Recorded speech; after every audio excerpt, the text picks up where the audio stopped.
I feel like I got just a little bit of experience with Infernoids, and I'm gonna talk about these shits. I divide the Infernoids up into two groups. Little niggas, big niggas. The little niggas can only be summoned from their hand, well, from your hand by banishing one from the hand to graveyard. Once they hit the graveyard, they do nothing but become fodder for the big niggas. The big niggas can be summoned from the graveyard, and outside of the level 10, you banish two for them. No matter how many videos I've done of me playing Infernoids, I hate, still to this day, banishing an Infernoid from my hand to summon one from my hand. That's like a -2 inherently. Hopefully I blow something up. Fortunately, the little niggas basically cover all the bases. Spell and trap, monster, face-up card. And that's lovely. I like playing those before I play the big ones. I like to know what my opponent has. If they have something, let's see if they know what they're doing against Infernoids. And that's the other thing too. Now, Infernoids aren't going to be played enough, at least in comparison to Cleaforts and Shadalls with Dankoseka and Burning Abyss and things. But the deck, I feel, has decent matchups against them. Of course, best case scenario, we're going to get to the worst case right now. Because Infernoids have really, really steep requirements given the nature of the deck and the archetype in particular, it is really, hopefully I hit something real nice off of Reasoning. Reasoning does not have to summon a monster. That's not important. Not trying to be greedy here. I would say if you sent 3 Infernoids with 1 Reasoning, you're okay. Because this is how I think about it. Sending 3 Infernoids lets you summon the level 10 for free. Sending 2 lets you summon the level 7 or the level 8 for free. I don't play the level 5. I think it's ass. My particular build plays 3 of the level 2, 3, and 4. I played 3 level 8s, 3 level 7s, and 2 level 10s. I don't really remember their names in the TCG. Why would they change something that was perfectly fine? I was fine with calling the level 10 Behemoth, whatever the shit's called now. Because Infernoids do not exactly facilitate their own summon, I mean, sure, if one Infernoid dies, then that's one for the little nigga, but you still gotta worry about getting another one in the graveyard for the big niggas. So obviously, you have to play some non-Infernoid monsters.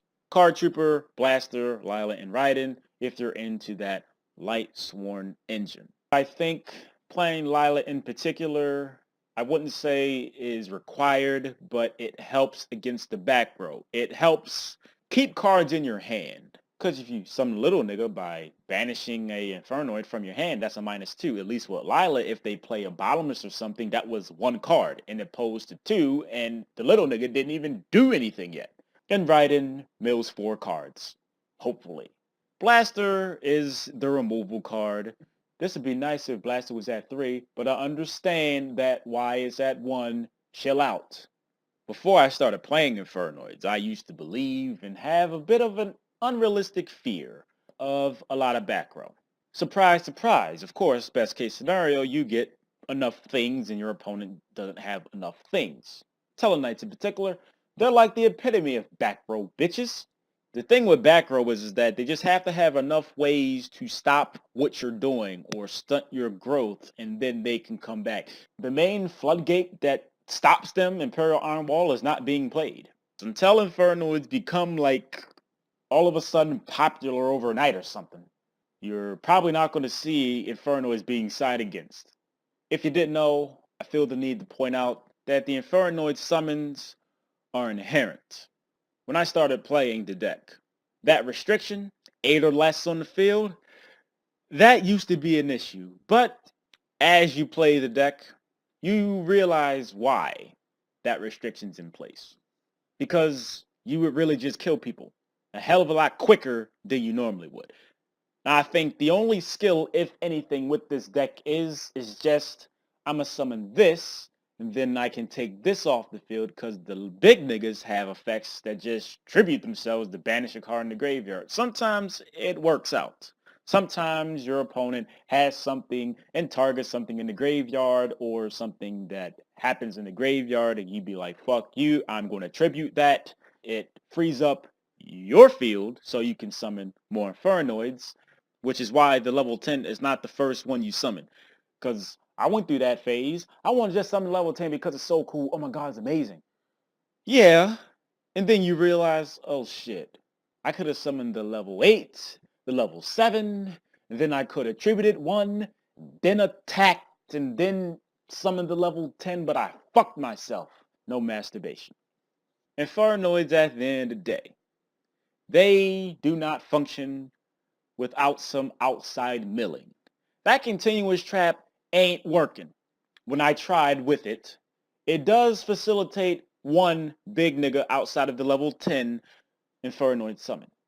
And that's cool that it happens every turn, but it's too damn slow for it to matter. And it has that restriction, if you have monsters that aren't Infernoid, it gets sent to the graveyard. You're playing Card Trooper, Blaster, Ryan, and Lila, or at least I am, and then you have an extra deck too, which aren't Infernoid, so you could probably play it in some event and do alright, permitting that everything went right for you. I think the worst thing that could happen to Infernoids is if it ever gets popular enough to the point where people are actively siding against it. But since we do not have that problem right now, feel free to play Infernoids in the figurative sense. So, I'd like to thank each and everybody for watching. Before you go, I'd like to also ask you to click an advertisement because it helps me pay my end of the rent. It takes literally seconds out your day and no money out of your pocket. And I'm grateful and appreciative if you could find that time to do it. Because it does so much and you don't even know. I guess if you're into praying, let us pray that Infernoids don't become popular. Right now, it's at a pretty safe point. Oh shit, you playing Infernoids. Oh my god, didn't they just get fucked up? And it's like, I didn't side nothing against them. Let's hope it stays that way. Let us pray.